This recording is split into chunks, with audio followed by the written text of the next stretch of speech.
Cheese, cheese, cheese. Everybody say cheese, cheese, cheese. Come get your government cheese.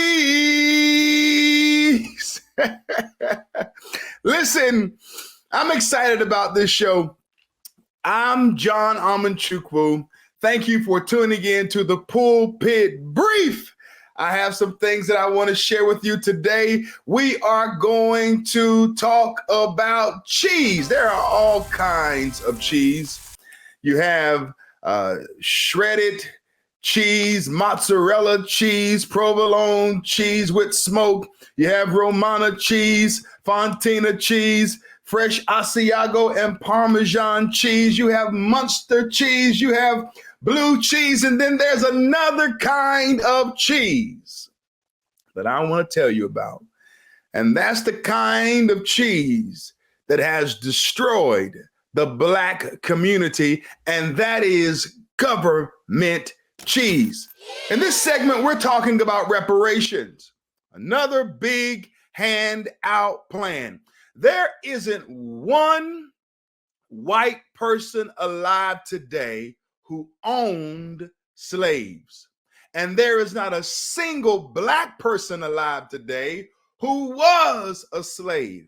However, Governor Gavin Newsom and his cronies created a task force in 2020 after the death of George Floyd as a means of mitigating all of the racial tensions and all of the woke stuff that they want to push. They came up with an idea to, hey, let's pay Black people back for being enslaved in California. While at the same time, when you fast forward to 2022, in California, Gavin Newsom and the General Assembly there, the Democrats, they pushed Proposition 1. What is Proposition 1? It's an abortion bill that would kill babies all the way up to birth. What is the takeaway? We will pay you back for enslaving your ancestors if you are willing to allow us to kill your future. Woke ideologies just don't add up. And it's time for Black America to arise from the ashes and to use our brains and to stop being duped by the left.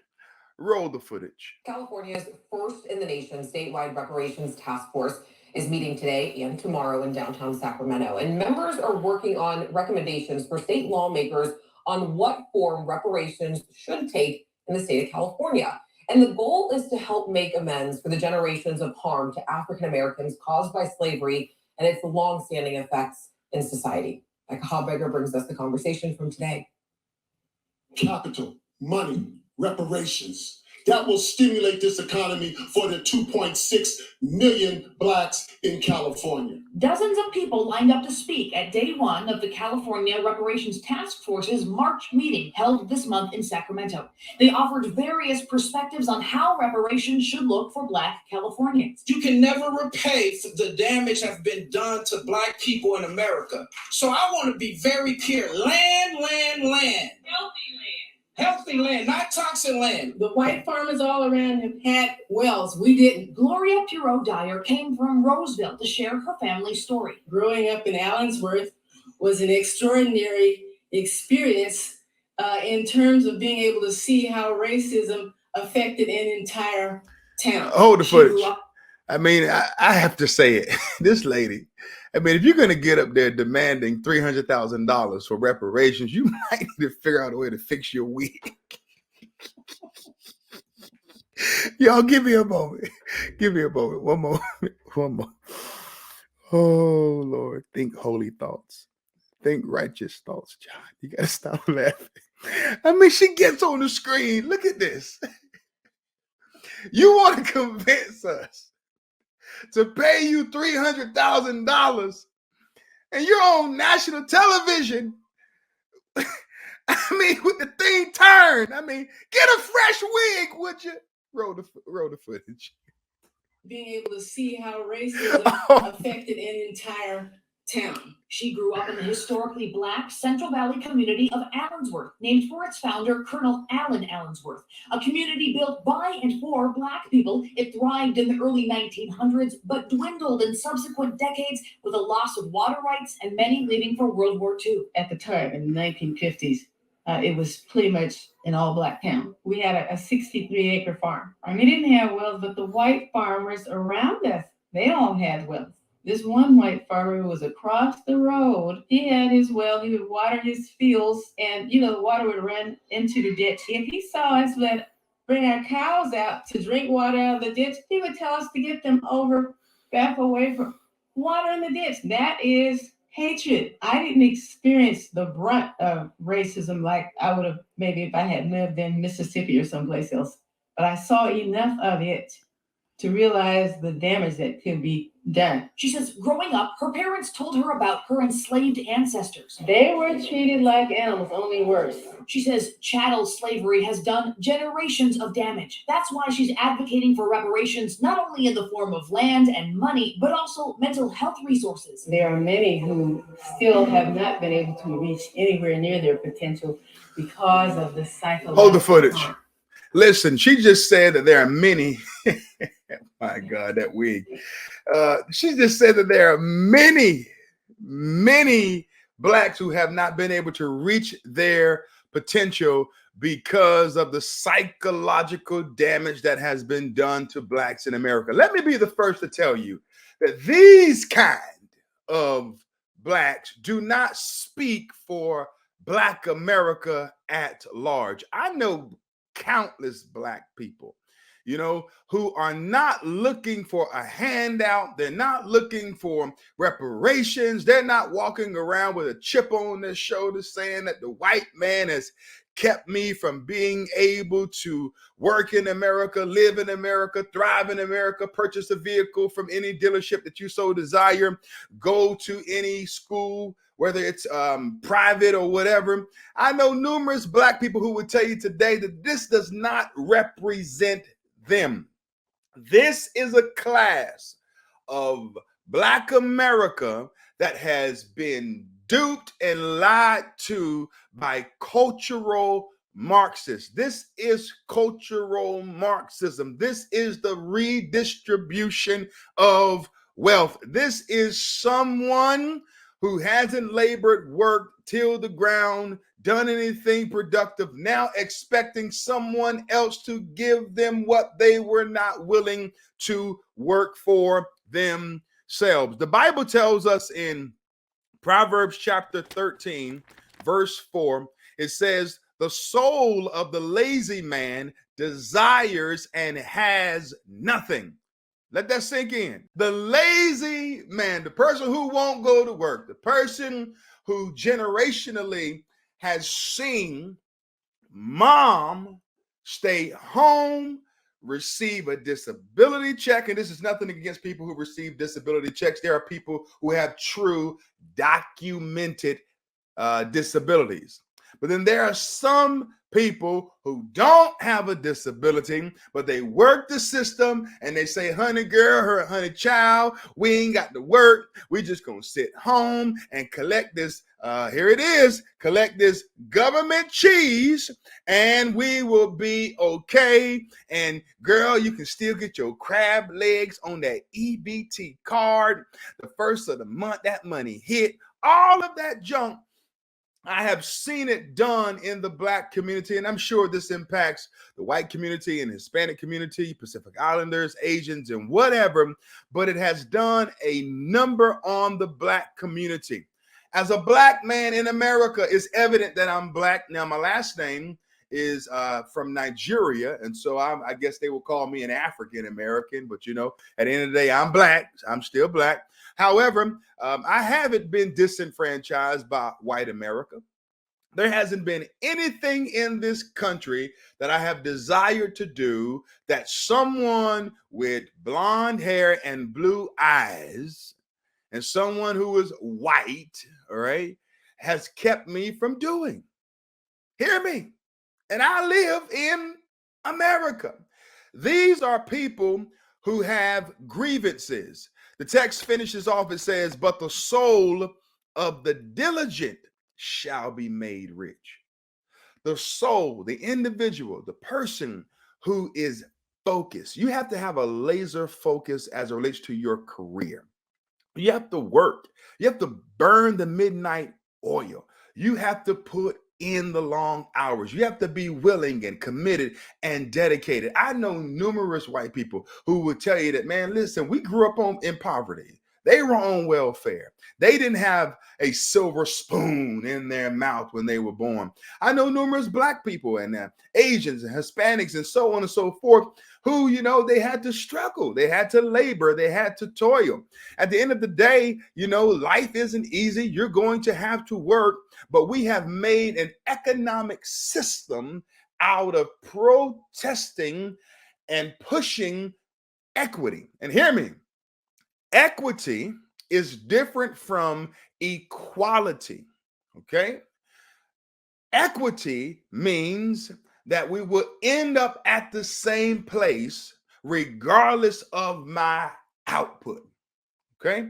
It means that I can do less, you can do more, but we're going to end up at the same place.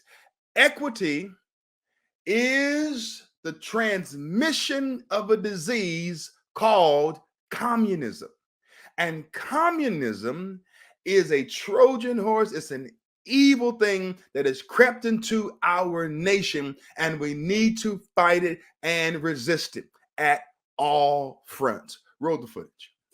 Even if money, for example, is put in somebody's hands, but if the internal issues have not been resolved and healed, that person will go right on doing some pathological thing. Possibly much of this goes. Hold the footage there.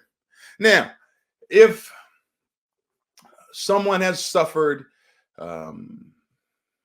trauma, she's saying that pathologically it damages a person's mind. Maybe there's a certain level of PTSD or something that comes from being descendants of slaves. Okay. And so as a result of that, that person is scarred. They have gone through trauma. So therefore they can't have an ability to labor and to work. So therefore they're destitute. And now we need to compensate those people. There's a term, there's a 4-letter word for an individual who just won't work and they make a bunch of excuses. It's called lazy. L-A-Z-Y. 2 Thessalonians chapter 3, verse 10 says, if anyone is not willing to work, neither shall he eat. Let that sink in. If you are not willing to work, get your hands dirty, okay? You will not eat. And so today we're trying to create a class of people who don't have to work, but they can eat better than the person who's working 70 to 80 hours a week. Roll the footage. And the psychological harm that was done to African Americans individually and as families. Some commenters called in, 2 people raising objections to the whole effort. I don't believe a single person deserves restitution in any form unless they are a Native American. Why is the state of California even doing this? This should be a federal thing, just like they did with the Japanese internment. But most people here and on the phone came with suggestions for reducing the harmful and lasting impacts of chattel slavery on African Americans. And Becca's with us right now. Becca, what is next? I mean, what do reparations look like, and then who will be eligible? Yeah, at their January meeting, task force members agreed to recommend that the state of California create something called the California African American Freedmen Affairs Agency to implement their recommendations and process claims. Now, those recommendations, those are due to the legislature in a final report this summer. Now, as for who would be eligible, the task force voted last year that Black Californians who descended from enslaved Africans or from a free Black person living in the U.S. prior to the end of the 1800s would be eligible for monetary reparations. And the meeting wasn't just today, it does continue to tomorrow, right? Yeah, absolutely. A public comment begins at 9 a.m. at the Cal EPA building on I Street in downtown Sacramento. Anybody is welcome to attend and to participate in that public comment.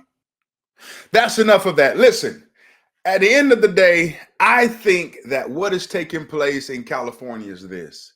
Gavin Newsom, or Gavin Mussolini, knows that he is running for the office of the presidency. That's enough of that. Gavin Newsom knows that he's running for the office of the presidency in 2024. So what is he doing? He's trying to garner Black support, not only in California,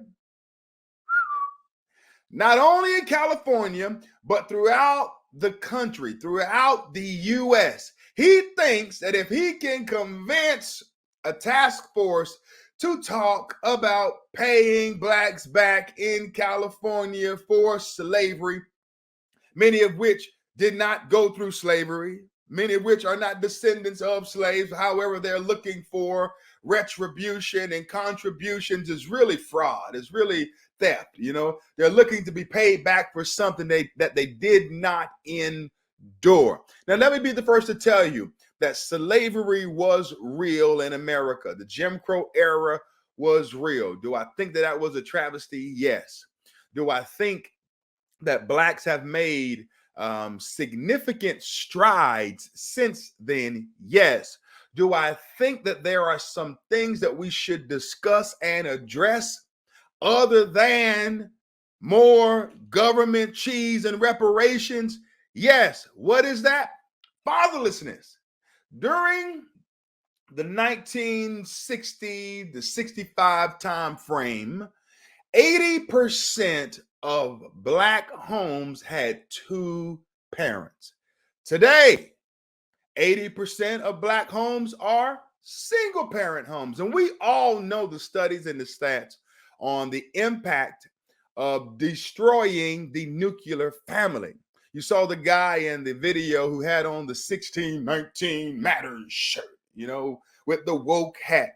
Let me tell you something, man. Black Lives Matter did a number on the Black community. Why would we, knowing that 80% of Black homes only have a single parent there, which oftentimes is a mother, okay? Why would Black America seek to get rid of the nuclear family? So goes the father, so goes the home. But according to BLM, at the end of the day, they didn't want men anyway, let alone a Black man. When you go to their website, there was nothing up there about the upward mobility and bettering things for Black males. The only thing that you saw was this woke agenda of transgenderism and the LGBTQ community. Candace Owens did a phenomenal job in her documentary depicting where the money went. So we're marching for civil rights, no justice, no peace, no justice, no peace, no justice, while we're sending money to organizations that are pushing trans concepts. How does that benefit Black people? And they're trying to make queerness synonymous with Blackness. But you can't say that the plight of Blacks through the slavery era or the Jim Crow era was the same thing that a trans person goes through today. There was another video that I want to show you. I want to show you something, a comment that this gentleman who had on the hat and the cross, and I mean, I tell you what, I'm not trying to be too jovial today, but this guy needs to go to work, and that polyester looked mighty hot. Take a look at this clip. That would stimulate this economy, and I need you to spread the word what you heard to Governor Gavin Newsom. And that one thing is capital, money, reparations. That will stimulate this economy for the 2.6 million Blacks in California. There's only one thing that would stop our children from busting into these liquor stores and grocery stores, stealing junk food and stealing different things, and that's reparations. Stop it there. There's one thing that will stop Black people from doing all of these smash and grabs and looting trains. I mean, I was in California maybe 7 times last year. Went through some areas where trains had been looted. I mean, so he's saying that the only thing that's going to stop that is reparations. Giving them $300,000. What's going to happen when you give them the money and they blow through the money? Do you not know that the majority of the people who win the lottery, I believe it's about 70% of people who win the lottery, end up broke? I mean, they win 10 million, 50 million, 100 million, 500 million. They end up broke in the matter of years. Does that solve the problem? No. Listen, more government cheese is not going to address the fact that the Black community needs a dad in the home. We need dad. We need rules. We need standards. We need boundaries. We need to be admonished to work. Our sons need to be met with a male figure when they get off the school bus, or when they get home. They need to see a man that's going to ask them a simple question. How was school today? What did you do? What did you learn? And if you got out of line, then according to the scriptures, the Bible says that the rod of correction addresses these things. Spoil the rod, spoil the child. They need to be met with someone who's going to tell them the truth and say, hey, man, listen, when you go to school and you put on headphones and sit in the back of the class and you crack jokes and try to be cool, look at my outfit at school. I got the new Jordans. I got the new Nike this. At the end of the day, you're blowing away your money. While other people go to school and they sit in the front of the classroom. They turn their work in on time. They apply themselves. They listen. They take notes. Well, at the same time, you want to create equity. These things don't work. These practices are not beneficial and they're not helpful to the Black community. Here's another verse for you. The Bible tells us in 1 Timothy chapter 5, verse 8, it says, but if anyone does not provide for his relatives, and especially for members of his household, he has denied the faith and is worse than an unbeliever. Listen to that. If you fail to provide for your family, you are worse than an unbeliever. God expects us to work. What did he do in the beginning? He gave man the dominion over the land. He gave him a job. He gave him access to develop and to create and to build and to work.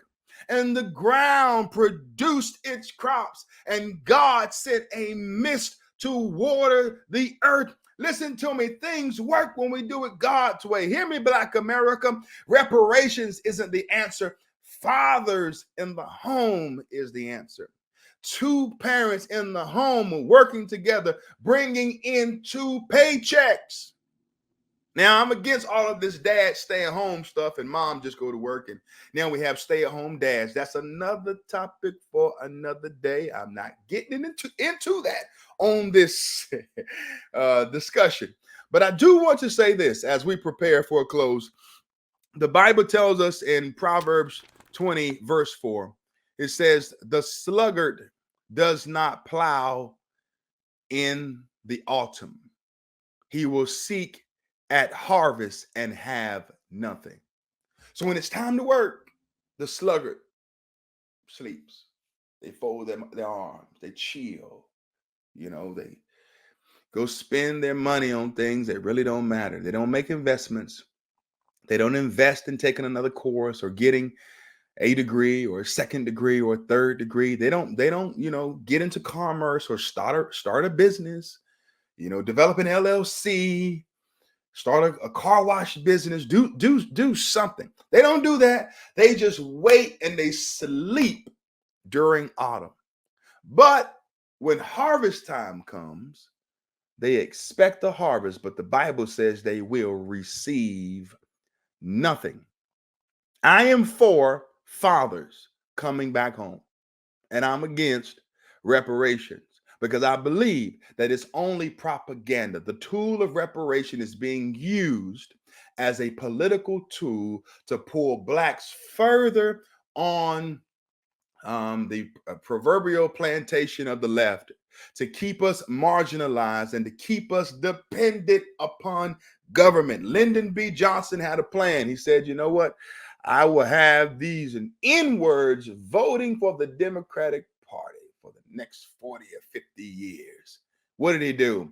He created and fostered and spurred the snowball of welfare states. As a result, the black man was replaced with a $400 check. My children don't have to wait for a $400 check because they have a father who's working in the home, who's working outside of the home, and they have a mother as well. Two parents working, pulling the cart. We don't expect for anyone to give us anything. We labor, we toil. Listen, reparations is not a good tool for Black America. I believe that reparations could be the death nail in the coffin, because we already see that Black America, our numbers aren't increasing. We are an ever shrinking demographic. Reparations isn't the answer. Working, realizing the American dream, and noticing that there are many opportunities that are still available in this country. That is the way forward. Thank you for tuning in. Listen, thank you for joining the Pulpit Brief. Go and ring that bell, hit that bell, subscribe, support. My Cash App is $REVWU. I'm purchasing more equipment. I'm going to fix out my space. I have other locations where I'll be doing podcasts at as well. You can go to my website at johnamanchukwu.com. You can like this page and subscribe to this page. You can subscribe to my Twitter page and to my Facebook page and to my Instagram page at REVWU Truth. REVWU Truth. Thank you for tuning in. And whatever you do, don't you be chasing this government cheese. I'm out.